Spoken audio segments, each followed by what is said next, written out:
Today's Sunshine Note is titled, Brandon the Accidental Desert Guide.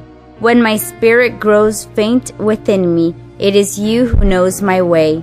Psalms 142:3. It was the walkie-talkie that saved her in the end. My sister Heather was camping with some friends and family in the Arizona desert when she decided to wander off for a special little time of solitude and silence.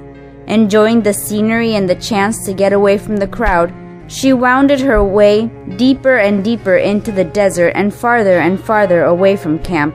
I'm not sure how long it was before she realized she was lost, but suddenly she did. She tried to retrace her steps, but most of the desert looks the same.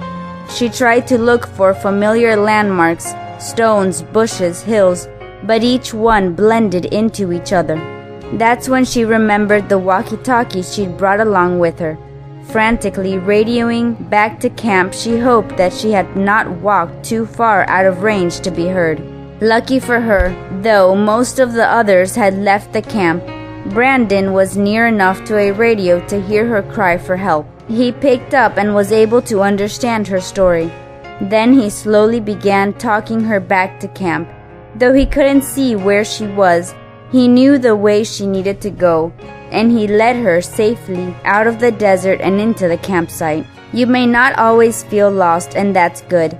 But if at this point in your life you do feel lost and don't know which way to go, remember that somebody else out there knows what you should do. God assures us in the Psalms that when our spirits grow faint and we forget our own way, He still remembers. He knows which way we ought to go even when we don't. So it's important to seek His input once in a while and ask for His leading. If you haven't done that lately, today may be the perfect day for it. Explain to God what areas of your life you're feeling lost in. Then ask Him to lead you through and show you the way out. Have confidence that God knows the path for your life, even long after you have lost your own way. May God bless you today.